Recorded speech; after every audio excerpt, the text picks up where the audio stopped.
¿Qué tal? ¿Cómo están ustedes? Muy buenos días. Son las 11 de la mañana en punto y damos inicio a un nuevo diálogo, un espacio de conversación que realizamos en conjunto aquí en La Tercera con la Caja La Araucana y que transmitimos en vivo, por supuesto, a través de latercera.com. Esperamos que nos acompañen durante este rato porque tenemos un tema tremendamente interesante, muy atingente y que ha estado, curiosamente, bastante ausente del debate público y particularmente en estos mismos días en que hemos tenido debates presidenciales, en que hemos tenido campaña presidencial, parlamentaria, pero este tema, la verdad es que ha aparecido realmente muy poco y tiene que ver con la crisis de natalidad. Y en este caso vamos a conversar específicamente sobre el rol de las empresas y las políticas públicas para enfrentar la crisis de natalidad.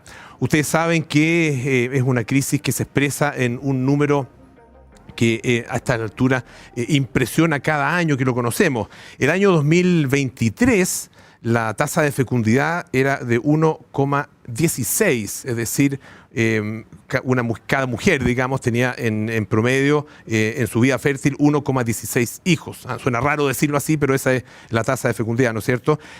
Actualmente, la última cifra, la del 2024, muestra que es 1,03, es decir, ha seguido bajando en una tendencia muy pronunciada desde hace algunos años. ¿Qué se puede hacer al respecto? ¿Qué rol tienen las empresas? Lo vamos a conversar hoy día con Karin Moore, que es coordinadora legal del Centro Latinoamericano de Políticas Económicas y Sociales de la Universidad Católica, CLAPES UC. Karin, bienvenida, muchas gracias por estar con nosotros. Muchísimas gracias, Polo, por la invitación. Un placer estar hoy día acá. También nos acompaña Alejandra Soto, que es gerenta de Capital Humano de Caja La Araucana. Alejandra, bienvenida. Muchas gracias por la invitación. Muchas gracias por estar acá. Y Rodrigo Gutiérrez, gerente general de CIEDES. Rodrigo, bienvenido también. Muchas gracias por acompañarnos. Muchas gracias por la invitación. Partamos con una pregunta para los tres. A ver, yo decía que ha estado ausente el tema. A lo mejor ustedes por el área en la que trabajan lo han visto tal vez un poco más presente, pero si uno lo mira desde la opinión pública, no es un tema que esté en la discusión de los parlamentarios, en la discusión del gobierno, y aparece de vez en cuando. ¿Qué hay que hacer para que este tema, que es crucial para el futuro de nuestro país, se ponga en primera línea y se convierta efectivamente en un tema de preocupación y análisis por parte de la opinión pública? ¿Karin? Bueno, la verdad es que es cierto lo que tú dices, Polo. Parece curioso, a lo menos, ¿no es cierto?, que un tema que es vital, que es central, no solo en Chile, esto es a nivel global, esto es una tendencia global, somos parte, ¿no es cierto?, de una caída en espiral a nivel global respecto de la tasa de fecundidad y el envejecimiento acelerado de la población.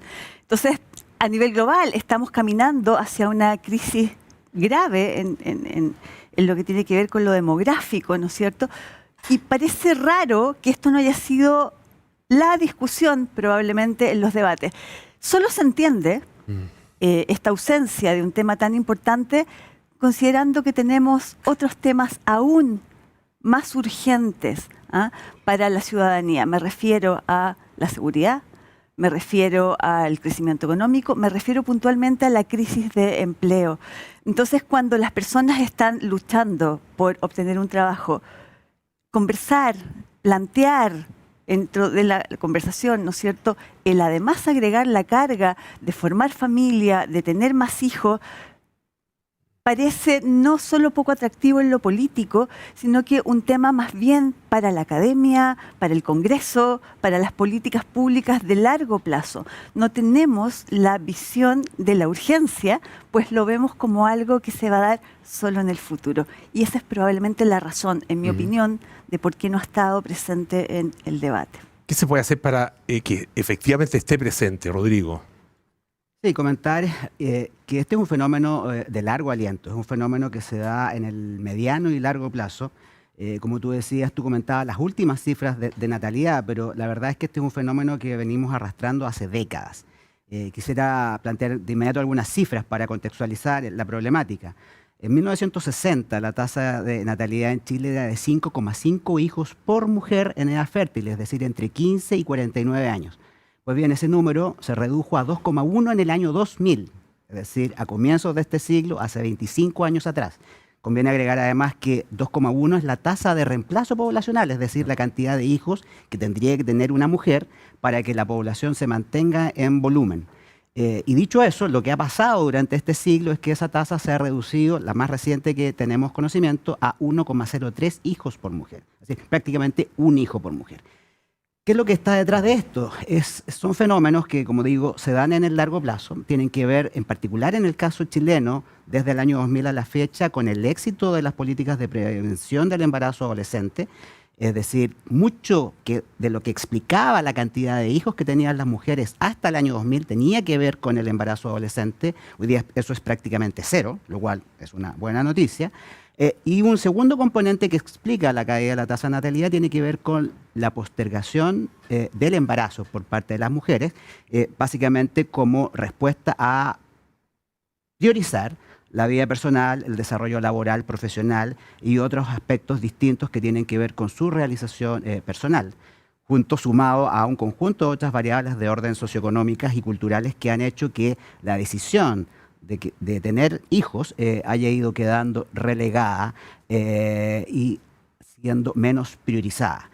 Por tanto, ¿qué es lo que quiero señalar con esto? Quiero decir de que este es un fenómeno de largo aliento que vivimos con fuerza en Chile en las últimas décadas, que es propia de los países en desarrollo. No solamente esto ocurre en Chile, lo hemos visto con mucho más fuerza y anticipadamente en Europa y otros países desarrollados.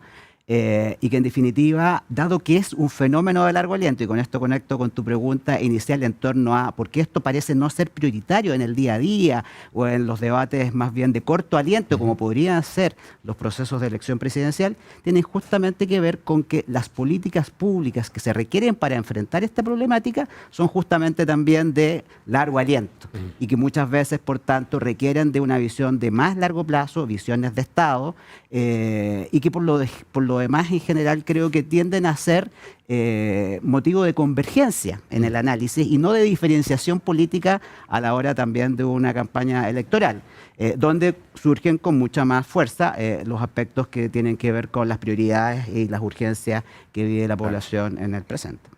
Alejandra, tu mirada sobre esta ausencia de esta crisis de natalidad en el debate y qué se puede hacer para que se convierta en un tema prioritario, porque lo vamos a conversar después, ¿no es cierto? Hay muchas cosas que se pueden efectivamente hacer, hay buenos ejemplos en otros países.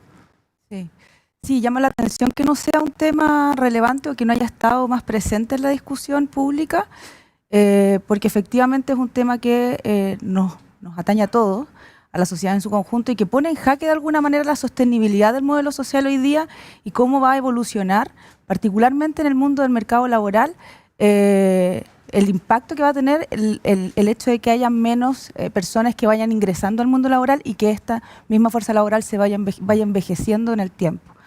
Esto también plantea un desafío importante para las empresas, o sea, es decir, cómo las empresas se acercan a esta realidad, la entienden y a partir de sus propias convicciones y sus propias discusiones internas también aportan no solamente al debate, sino que también a incorporar medidas concretas dentro de las empresas en su ámbito de acción para poder también tener un impacto en las condiciones laborales de las mujeres, también de los hombres, para poder facilitar también las decisiones para tomar hijos, porque muchas veces hoy en día las familias se plantean la decisión de tomar hijos en función de las condiciones laborales que tienen los progenitores. Entonces, cuando las condiciones laborales mejoran y las empresas también nos hacemos cargo de eso, limpiamos un poco la decisión y permitimos que esta sea ya en base a convicciones personales y no solamente en función de las condiciones de los ingresos, de las condiciones laborales, de los horarios y de la flexibilidad que tenga el trabajo para poder habilitar también la función de la paternidad y la maternidad. Ustedes, Karin, en Clape UC publicaron recientemente un estudio con respecto a esta crisis de natalidad. ¿Qué destacarías tú como las conclusiones principales, los hallazgos fundamentales de este estudio? La verdad es que el estudio, Polo, viene desde el 2017. En Clape hemos estado permanentemente preocupados del tema, focalizándonos en lo que hemos concluido, que puede ser un factor determinante acompañado de muchos otros, por cierto. Y me refiero con esto a la corresponsabilidad, a la ocupación que normalmente recae en términos del trabajo no remunerado y de cuidados en las mujeres, ¿no es cierto? Y que determina los cambios conductuales al momento de entrar al mercado laboral o de permanecer en el mercado laboral una vez que nace un hijo. Los criterios bajo los cuales hicieron este estudio fueron justamente mirar las cifras, mirar el mundo, mirar a Chile.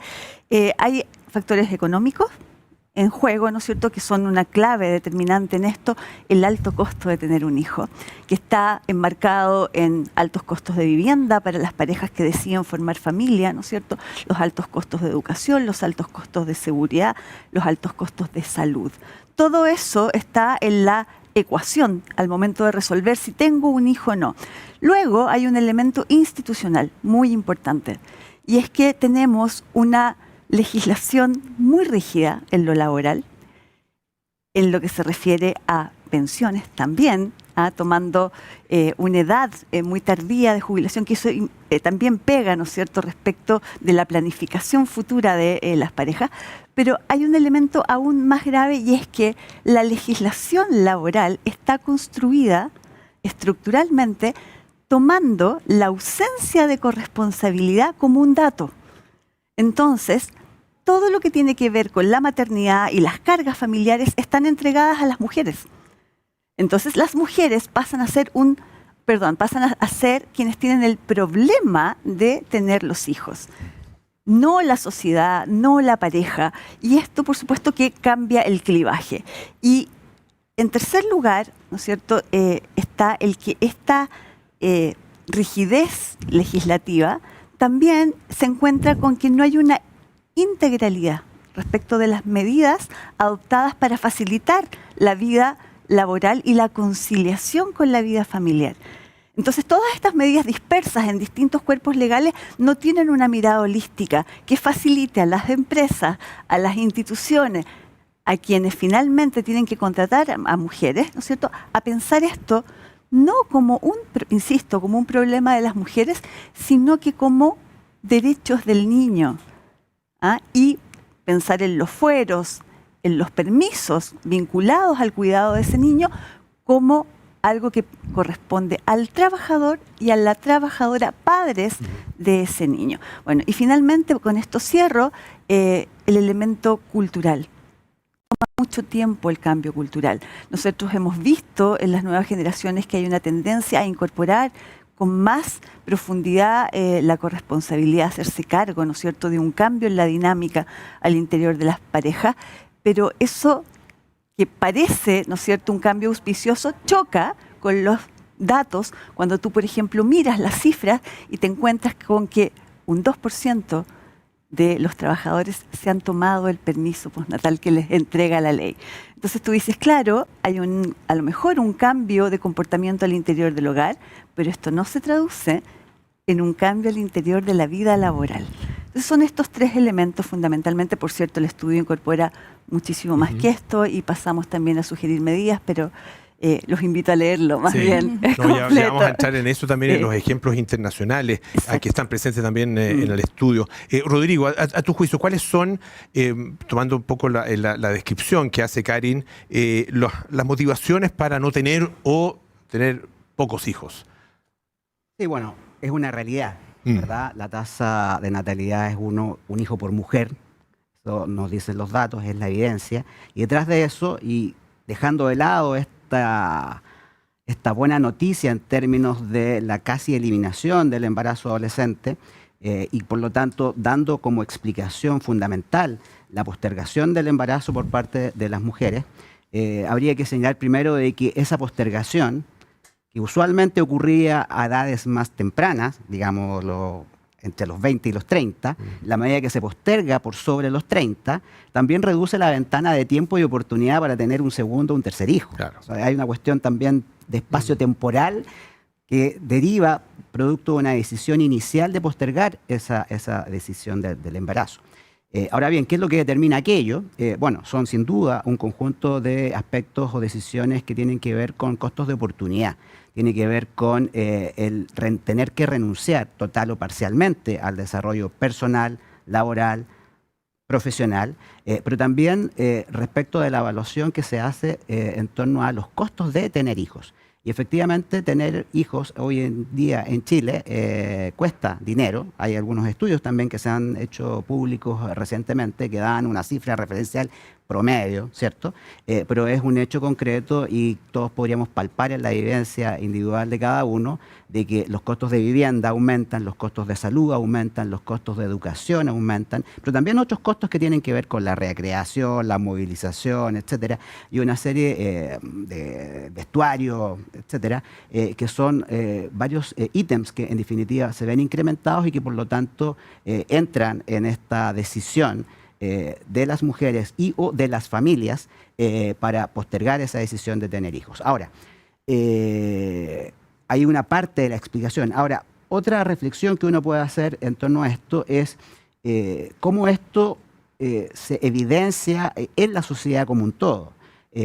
Porque habrían razones de tipo económicos, como las que nosotros estamos planteando, pero también habrían elementos idiosincráticos, sociales, culturales, la concepción de la familia, cómo uno entiende aquello, y cómo entonces también hay algunos estudios que han sugerido de que esta postergación del embarazo y reducción de la tasa de natalidad como consecuencia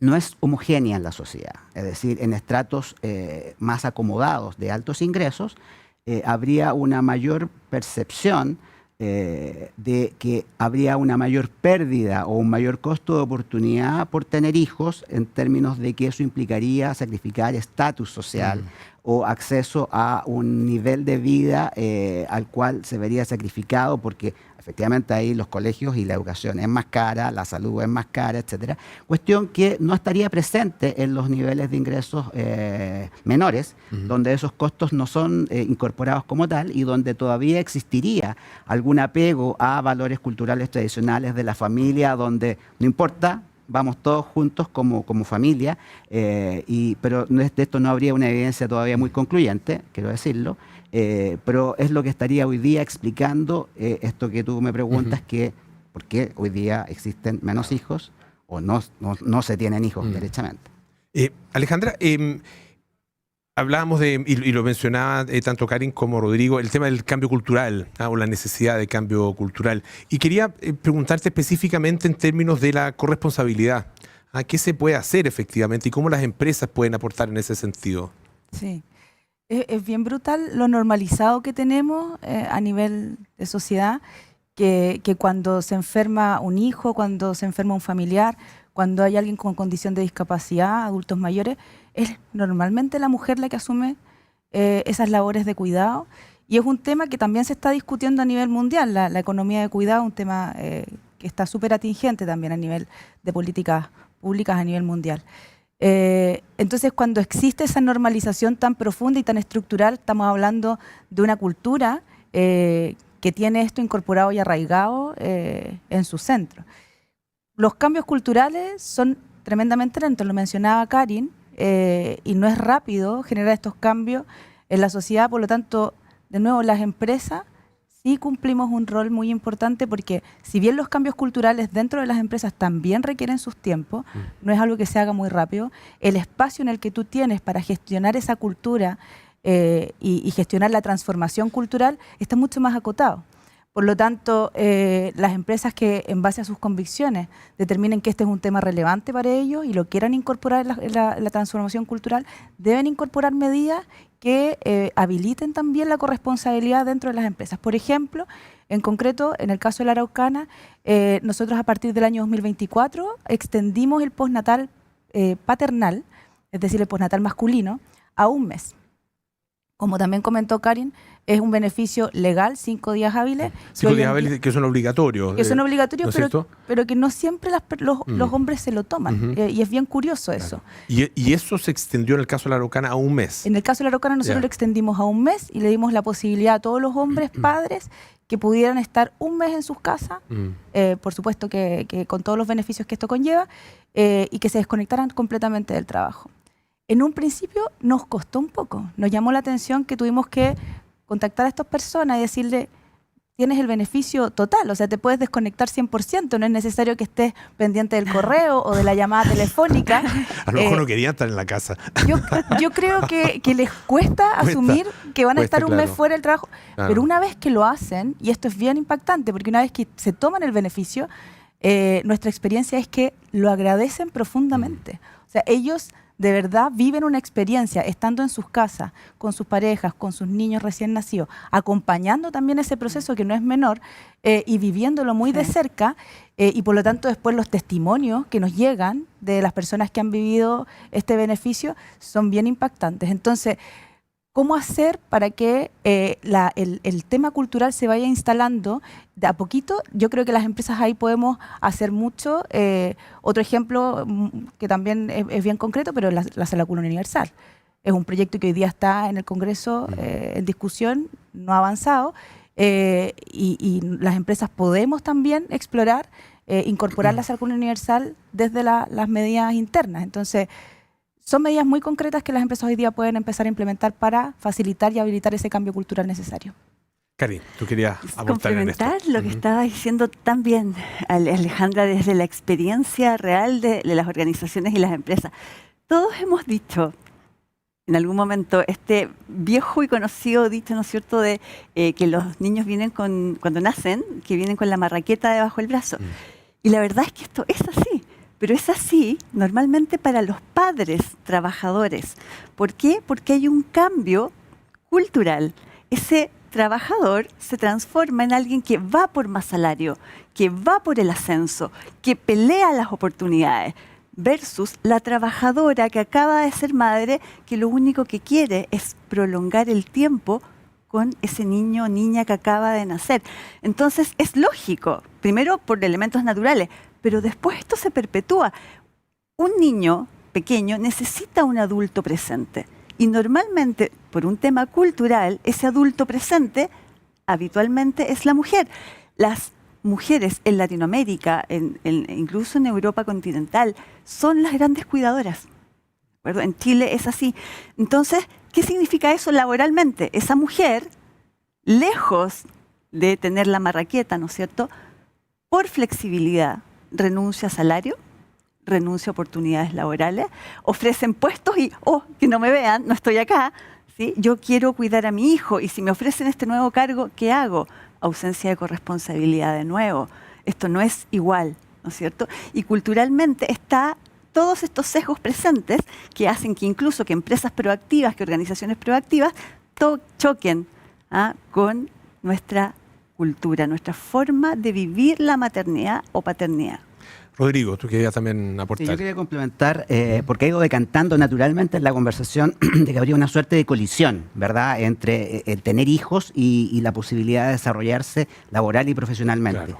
Y por tanto, el desafío no cabe duda de que tiene que tener que ver con la necesaria conciliación de lo laboral con la posibilidad de ejercer la paternidad y la maternidad, y quiero desde ya incorporar esta componente de corresponsabilidad, porque no cabe duda, ¿cierto?, que esto no cae solo o no debe recaer solamente en las mujeres, sino que también en los padres. Y desde esa perspectiva, por tanto, entonces habría que pensar en tanto políticas públicas que ayuden a aquello, como también en el esfuerzo privado de las propias empresas y organizaciones que contribuyan en esta dirección. Y desde esa perspectiva, evidentemente, hay políticas públicas que pueden impactar todo aquello que tenga que ver con la flexibilización en términos de horarios, jornada, teletrabajo cada vez que sea posible, flexibilidad contingente, porque muchas veces no se trata simplemente de flexibilizar jornadas, sino que también tener la capacidad para responder a las contingencias muy propias de los niños, desde la enfermedad, desde el accidente, desde una serie de cuestiones para las cuales las normas hoy día no tienen respuesta y muchas veces las empresas tampoco tienen respuesta. Y por lo tanto, todo lo que tenga que ver con flexibilidad, tanto estructural como contingente, para responder a contingencias y por tanto permitan esta conciliación entre la vida laboral y familiar, incorporando a los hijos, por cierto, yo creo que es bienvenida y debe ser bienvenida, y yo creo que es un desafío pendiente, insisto, tanto desde la perspectiva de las políticas públicas como también desde las empresas. En el estudio de CLAPES UC, Karin, hay algunos ejemplos internacionales. ¿Qué se podría destacar como políticas públicas importantes y exitosas, ¿no es cierto? Que son exitosas en términos, uno ve las cifras y claro, los países que han implementado algunas medidas importantes más bien han logrado aplanar, digamos.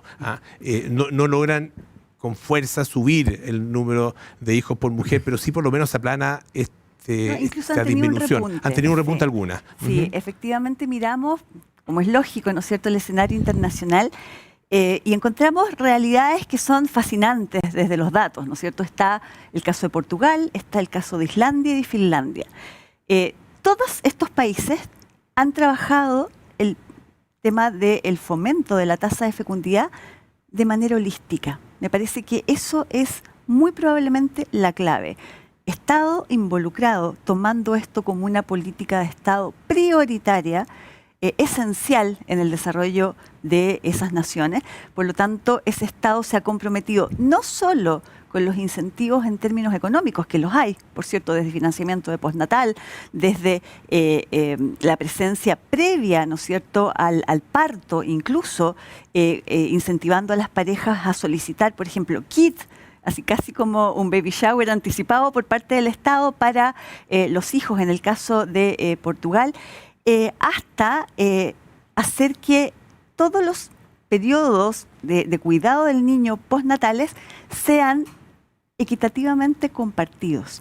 Y esto pasa a ser una carga legal, es decir, hay una obligación y las parejas tienen que, por supuesto, resolverlo puertas adentro, pero esto va asociado, por supuesto, a también cubrir financieramente y incentivar a tomarse esos días, pues el Estado reconoce que financiando y no castigando a quienes están haciendo uso de esos días en términos tributarios, que es muy importante, en términos de empleo, se han logrado cambiar o revertir las tendencias. Pero acá tengo que hacer una precisión. Tristemente, ninguno de los ejemplos tomados sirve para nuestra realidad. Nosotros estamos hoy día frente a una crisis brutal de empleo, con un crecimiento económico menos que satisfactorio, ¿no es cierto? Entonces, pensar en poder tomar medidas siquiera semejantes a las que han tomado estos países parece absolutamente impensable. Sí creo que hay un trabajo que sí se puede hacer y es comenzar a fortalecer la flexibilidad laboral. Existen herramientas en nuestra legislación que muy probablemente no han sido lo suficientemente reforzadas en el conocimiento público como en la voluntad de las empresas de hacer lo posible. Me refiero, por ejemplo, al teletrabajo y a los pactos de adaptabilidad laboral, que son uno a uno. Es a la realidad del trabajador o trabajadora. Entonces, si tengo no solo un hijo recién nacido, sino que pensando en personas mayores, que es otra realidad asociada a esto, ¿no es cierto? O hijos con problemas, bueno, el pacto de adaptabilidad me permite, ¿no es cierto?, vincular a ese trabajador con condiciones ajustadas a sus necesidades. La legislación laboral tiene que avanzar en flexibilidad. Solo para cerrar, Polo, y darle espacio a la conversación, Martina Yopo, que es una investigadora muy reconocida también de la Universidad Católica, habla de infertilidades estructurales. Son estas estructuras institucionales, sociales, las que finalmente llevan a las mujeres a tomar la decisión o de postergar excesivamente la maternidad o simplemente de descartarla. Yo creo que es una mirada muy necesaria la que introduce ella y se complementa muy bien con lo que dice la premio Nobel Claudia Goldin en su libro, se llama Carreras y Familia, que se hace cargo justamente de lo que estábamos hablando hace un segundo atrás, la pareja profesional que se casa y cómo luego de tener un hijo cambia radicalmente, ¿no es cierto?, el escenario para cada uno de ellos. Y solo para concluir, el 2017, en CLAPES UC hicimos un estudio que se llama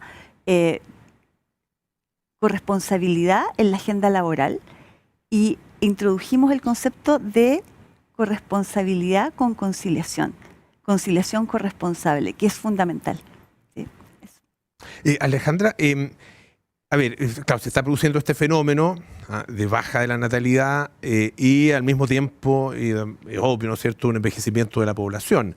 ¿De qué manera está cambiando el enfoque de capital humano ante esta fuerza laboral que envejece? También le quería pedir después a Rodrigo que hiciera un comentario con respecto a eso. ¿Y qué transformaciones son necesarias para asegurar bienestar, productividad y calidad de vida?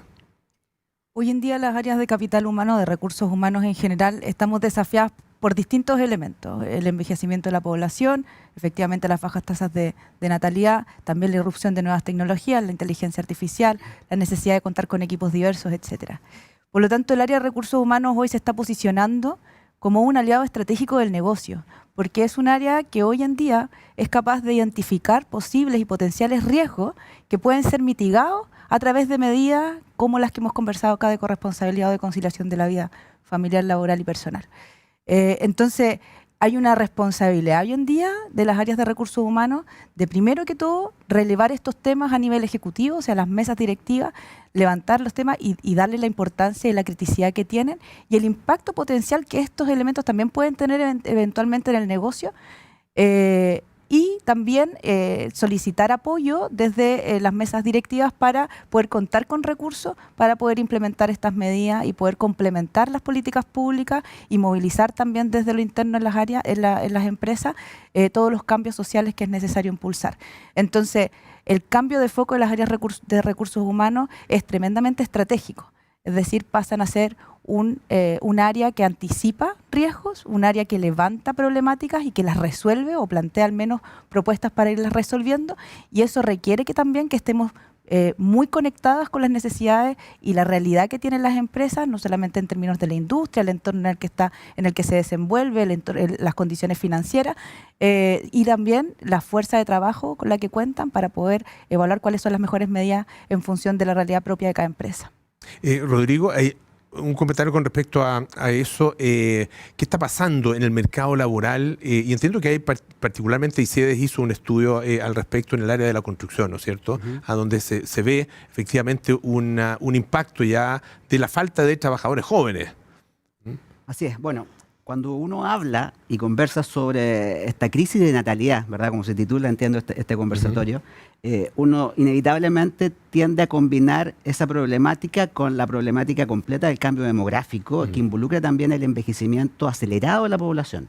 Entonces son dos fenómenos que se complementan y nos redoblan el desafío. Porque esto de la pirámide poblacional, ¿verdad? Que uno estaba acostumbrado hace años atrás a mirar, ¿verdad? Donde que ya no parece pirámide. Ya no es una pirámide. De hecho, claro. la reflexión que quería hacer es que deberíamos cambiarle el concepto pirámide, sí, ¿verdad? Ya no es una pirámide. Esta estructura demográfica lo que habla o da cuenta es que hay un envejecimiento de la población como resultado de una reducción en la natalidad, pero también de un aumento en la esperanza de vida. Es decir, las personas hoy día viven más y viven mucho más que antes. La esperanza de vida de las personas hoy día es mayor en las mujeres que en los hombres y está en torno a los 80 y más años. Y de esa perspectiva, entonces, lo que se genera acá es una tensión, no solo sobre el mercado del trabajo, sino que sobre la sociedad en su conjunto, porque cada vez son menos personas en edad activa y, por lo tanto, en condiciones de generar, a través de su trabajo, producto, y todo lo que se resuelve y se resulta de aquello, para financiar cada vez necesidades más crecientes en temas de salud, pensiones y de cuidados, principalmente que van a ser gastos crecientes en la medida que la población envejece.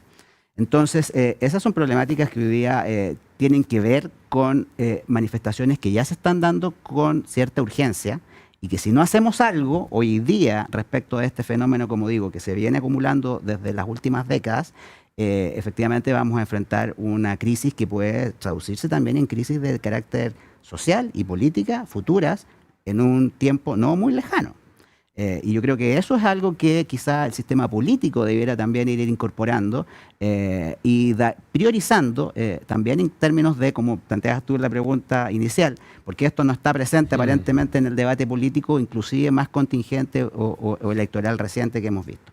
¿Qué pasa con la gente o las personas en edad activa? Evidentemente hay un grupo de fuerza laboral activa que es cada vez está envejeciendo, es decir, su conformación etaria aumenta en edad.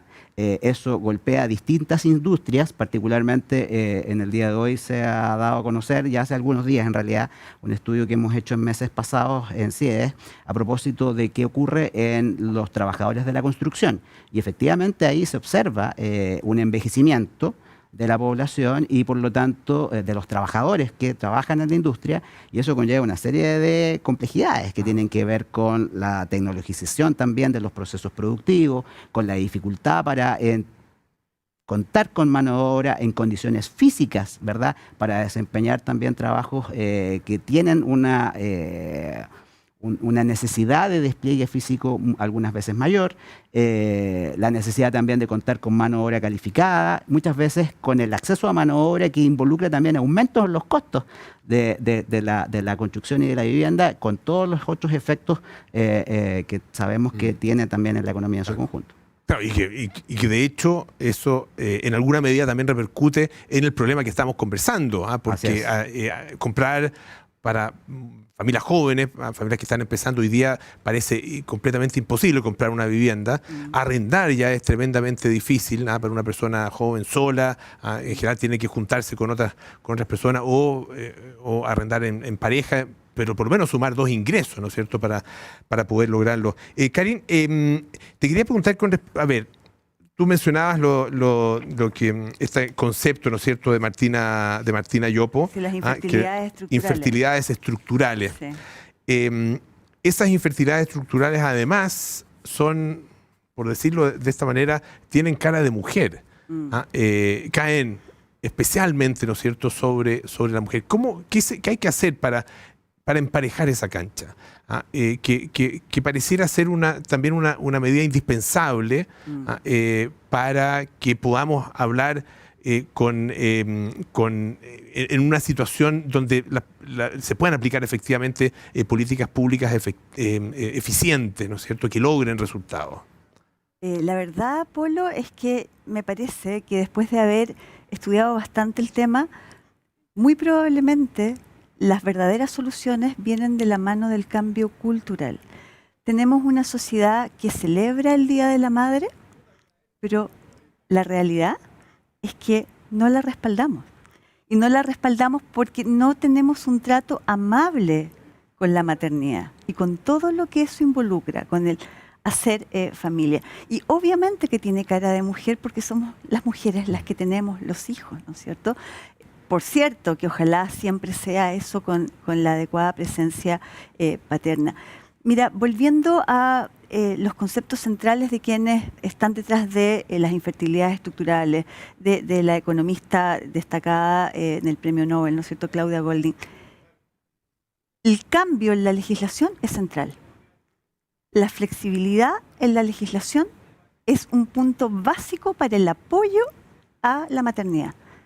Pensar en condiciones que permitan a esa madre desarrollar la maternidad en plenitud, pero al mismo tiempo desarrollarse profesionalmente, no solo por el componente económico, sino que por el desarrollo personal y los logros asociados a ese desarrollo personal que benefician directamente al proyecto de maternidad y, por cierto, a la familia. A eso nos lleva, por cierto, a hacer cambios radicales en legislación de sala cuna. 27 años en discusión, 26 proyectos de ley. O sea, es absurdo. Hay consenso transversal y ahí estamos aún, ¿no es cierto?, entrampados en sala cuna. Yo creo que es una urgencia.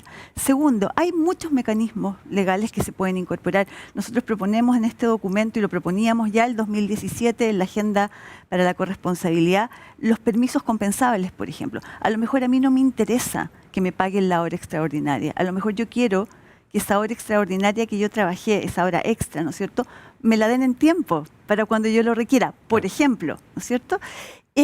Las empresas, la importancia de reforzar al interior de las empresas lo valioso que es la corresponsabilidad, la importancia de los cuidados compartidos, la importancia, ¿no es cierto?, de la equidad en términos de las responsabilidades asociadas a la paternidad o maternidad.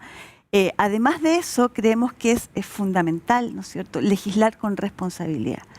No puede ser tampoco que por este fomento de las medidas vinculadas a la maternidad, nos olvidemos del primer cuidado, que es permitir que las mujeres trabajen y recuperen, ¿cierto?, su participación en el mercado laboral, que ha estado en números rojos aceleradamente, ¿no es cierto?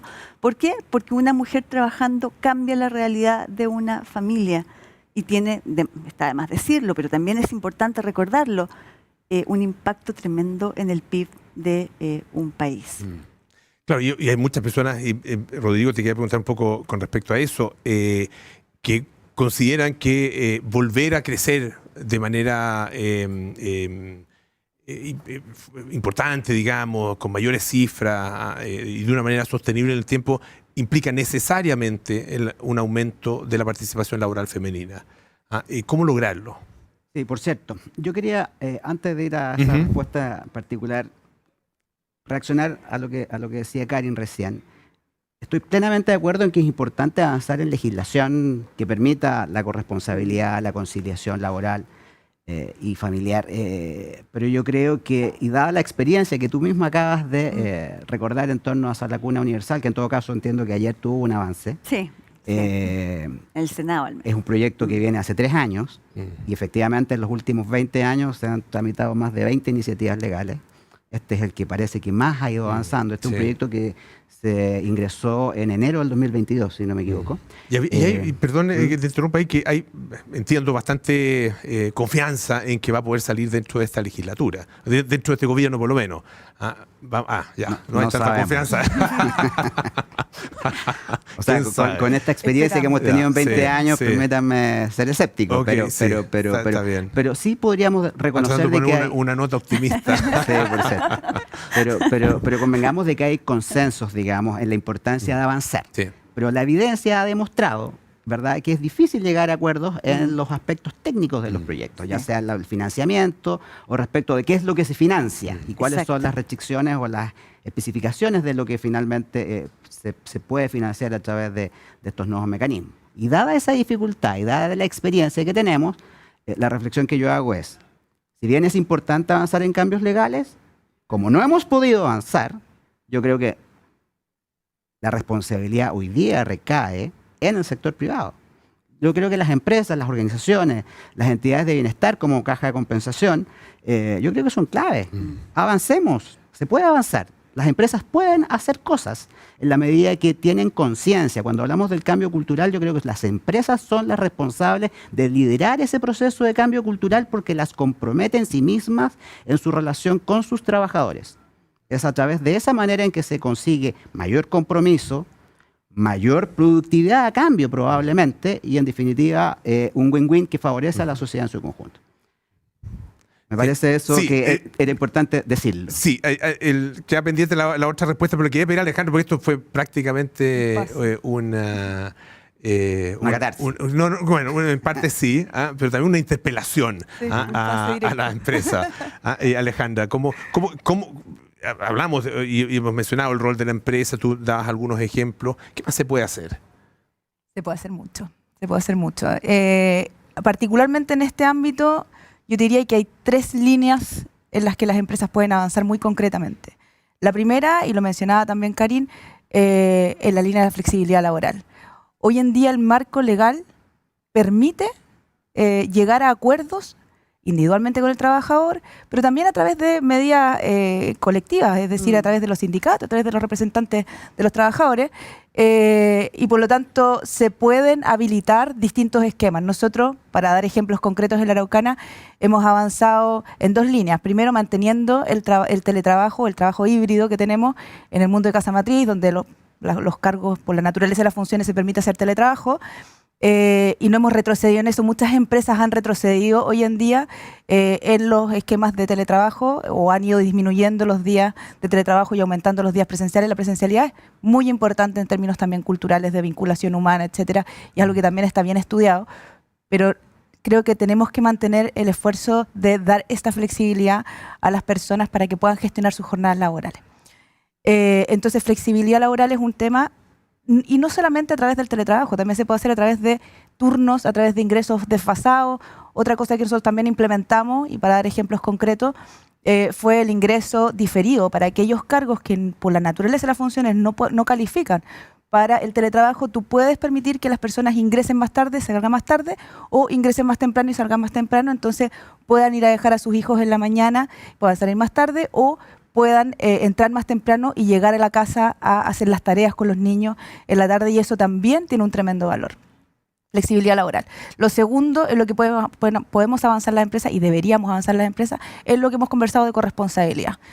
Cómo influir también en el cambio cultural que necesitamos a nivel social, pero desde las empresas, incorporando medidas que hagan tomar conciencia de la importancia de la corresponsabilidad y de cómo las empresas también incidimos en ese cambio cultural.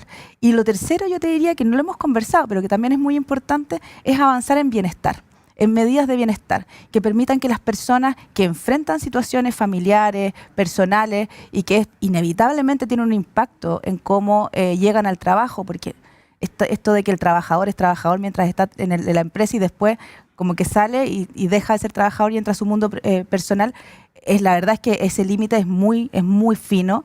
Y todo lo que nos pasa a todos en la casa inevitablemente nos impacta en nuestra productividad y en el día a día en nuestro trabajo. Entonces, abordar también el tema del bienestar de una manera mucho más integral que solamente a través de temas asociados a la ley de prevención de riesgos laborales o psicosociales, sino que avanzar incluso más allá en contención emocional para situaciones complejas cuando el trabajador o la trabajadora esté viviendo temas personales delicados, también en apoyo para potenciar la salud mental, que no deja de ser un tremendo tema, y que el hecho de las mujeres con hijos también están muy expuestas a un estrés adicional de la carga de trabajo que tienen en sus casas. Entonces, el tema también del bienestar no deja de ser un tema que, si bien no es el tema que estamos conversando acá, está muy vinculado y muy relacionado también a generar estas condiciones laborales favorables para que las decisiones de tener hijos y de tener familia no dependan tanto del trabajo que tengo y el ingreso que tengo. Y Rodrigo y Karin quieren comentar también. Rodrigo, sí, por muy favor. brevemente. Sí, coincidimos plenamente. Yo lo había señalado un momento antes también, teletrabajo cada vez que se pueda. O sea, hoy día existe cierta convergencia hacia el trabajo híbrido, ¿verdad? Vivimos la experiencia forzada en la pandemia de ir al teletrabajo. Todos reconocimos en aquello fortalezas, pero también debilidades, y hoy día venimos de vuelta, ¿verdad? Y hoy día la convergencia parece ser el trabajo híbrido, porque la presencialidad sin duda aporta un valor que es indiscutible. Pero desde ahí las empresas, insisto, no tienen que esperar las normas, no tienen que esperar las leyes que pueden significar años de tramitación, años de acuerdos políticos, muchas veces mezquinos también en el proceso legislativo y de discusión política, y sí, sin embargo, sí se puede avanzar. Y se puede avanzar en flexibilidad, en jornadas adaptables, y sobre todo en lo que Alejandra dice, y me gusta mucho cómo lo recoge en términos del uso de la palabra bienestar como gran paraguas para hacerse cargo de las contingencias. Cuando uno habla de seguridad social, está hablando de sistemas complejos que se hacen cargo de contingencias. La contingencia de la enfermedad, la contingencia del accidente en el trabajo. Existen sistemas completos destinados a resolver esas contingencias. Pero hoy día no hay un sistema que se haga cargo de las contingencias de la crianza en estricto rigor, salvo la licencia por enfermedad del hijo menor de 1 año, o del niño menor de 1 año, más bien. Las contingencias de la crianza, la contingencia de los cuidados que las familias deben enfrentar, no solo respecto de los niños, sino que también de las personas mayores que han quedado bajo el cuidado de muchas veces las familias o la mayor parte de las veces de las mujeres. Entonces, complementar incorporando un concepto que hasta acá se nos ha ido quedando atrás, porque la preocupación para tener hijos no solamente tiene que ver con resolver los problemas de salud, vivienda, educación, sino que también de cuidados. De cuidados no solo de los hijos, sino que también de las personas mayores que muchas veces recaen también en el seno familiar. Y particularmente la mujer. Particularmente Sí. la mujer. Sí, Karin. A modo de conclusión, Pablo, porque ha sido una conversación demasiado interesante, yo creo que es evidente que las estructuras laborales y previsionales están ancladas en una lógica que ya no nos sirve. Parece absurdo pensar que las mujeres terminamos de criar, ¿no es cierto? Logramos volver al mercado laboral de alguna manera, ya sin la carga de niños pequeños, pero la lógica laboral nos dice, pero se terminó tu vida laboral. a los 60 años tienes que dejar de trabajar, lo que es absurdo, ¿no es cierto? Se entiende que ese envejecimiento, entre comillas, ¿no es cierto?, es obsolescencia. Entonces tenemos que gatillar cambios que hagan conversar la realidad en términos de fecundidad, crianza, formación de familia, con las normas vinculadas al edadismo laboral, que simplemente no son sostenibles para una población con una esperanza de vida sobre los 81 años y que, por lo demás, está más que activa, más que dispuesta, porque necesita mantenerse por muchísimos años más de los que tenía antes estimados con una pensión posterior a su etapa laboral. El último censo, ¿qué es lo que arroja? 3 veces el número de hogares, o sea, se triplica el número de hogares con adultos mayores sobre 65 años, conformado exclusivamente por adultos mayores sobre 65 años. Se espera para el 2050 que el 30% de la población tenga más de 65 años. O sea, claramente nuestras estructuras laborales y previsionales no conversan con nuestra realidad nacional. Hay que poner acento ahí. Ese es un tema fundamental que está de alguna manera, tal como lo decía Rodrigo, muy vinculado, de alguna manera al otro extremo. Hablamos, ¿no es cierto?, de la tasa, de la crisis de natalidad, pero también en una crisis de envejecimiento. Así que uno, pues, es medio ingrato decirlo, en crisis de envejecimiento, pero sí de envejecimiento poblacional y del mercado del trabajo. ¿Qué se puede hacer con respecto a eso? Se habla mucho de la economía plateada. Y claro, muchas veces se mira el concepto desde un punto de vista de las personas mayores como consumidores, pero hay que mirarlos primero como trabajadores y trabajadoras, porque claro, muchos de ellos necesitan seguir trabajando durante su vejez, ¿no? Yo creo que todos, ¿no? Salvo contadas excepciones. Salvo contadas excepciones, exactamente, que pueden vivir de la jubilación, pero son casos realmente muy contados con los dedos de una mano.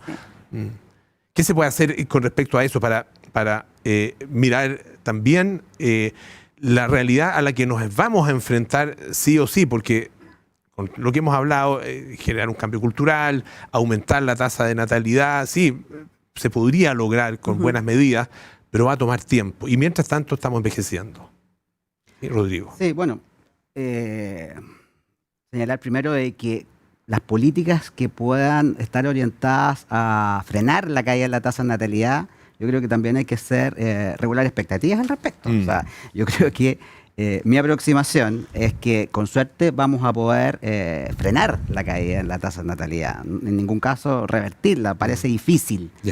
Eso también es importante señalarlo. Y de tal manera que si por otro lado el aumento en la esperanza de vida sigue aumentando, lo cual podría ser una buena noticia desde el punto de vista de que las personas vivan más, también interpela el desafío en términos de que esa mayor sobrevida sea una vida que tenga en sí misma buena calidad de vida. No se trata de vivir más y llegar muy mal al final de la vida, o enfermo, o solo, o pobre. No es lo que nosotros queremos, no es lo que nosotros debiésemos querer como sociedad.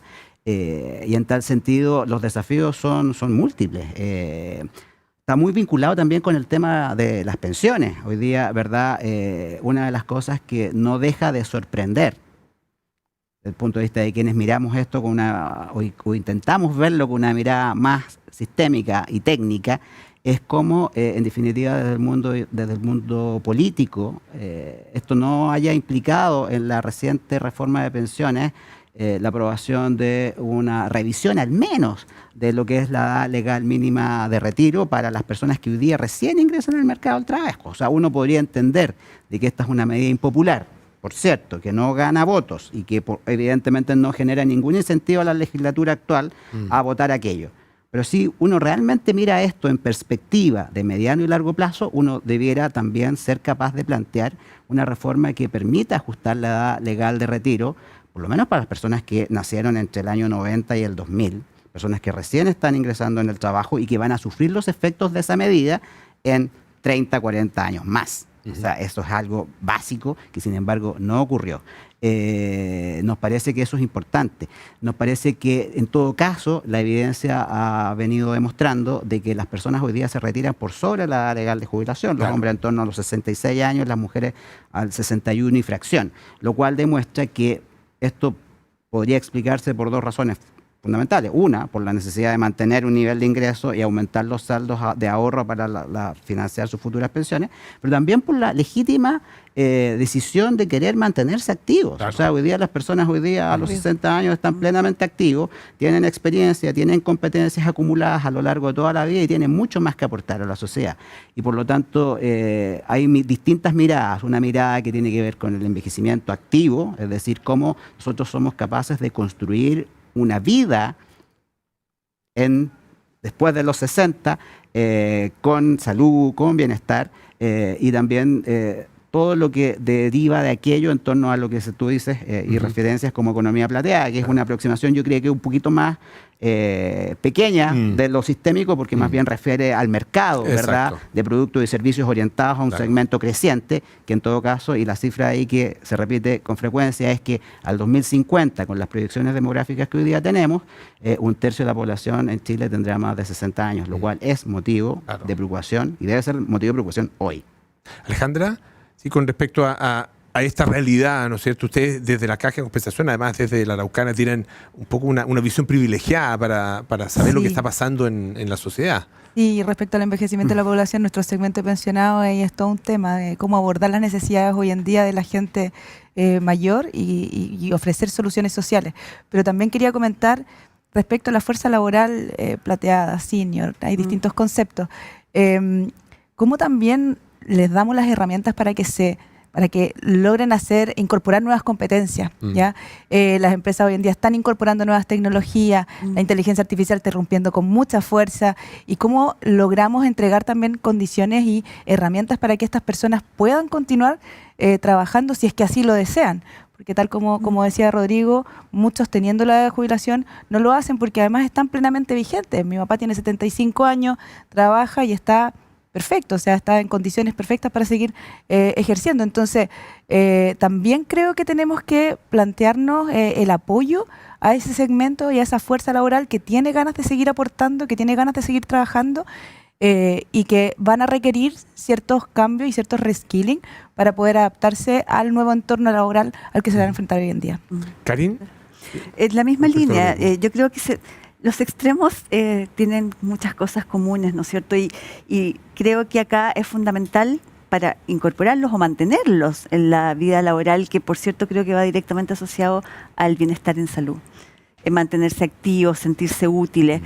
Pero claramente, mira, en CLAPES UC hay un estudio justamente sobre edadismo laboral y es evidente cómo entre los 40 y los 59 años la tasa de empleabilidad cae brutalmente. Entonces, es una realidad del mercado. Cumple 50 años y el mercado te castiga. Te cuesta muchísimo más encontrar trabajo, prácticamente te van dejando a la orilla, ¿no es cierto?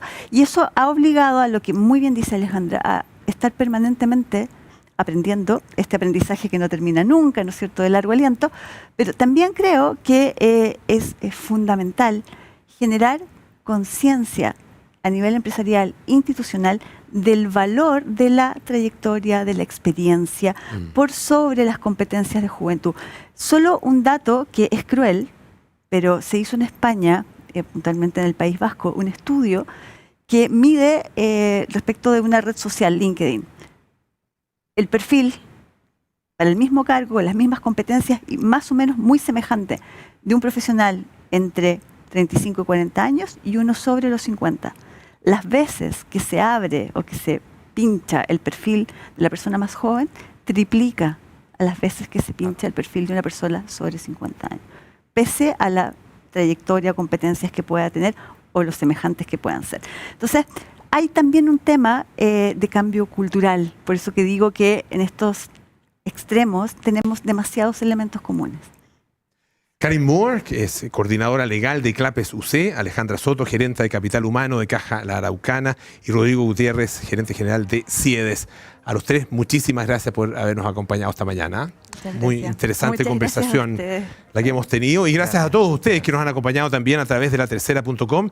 Los dejamos invitados para un próximo encuentro, un próximo diálogo aquí en La Tercera. Muchísimas gracias por estar esta mañana.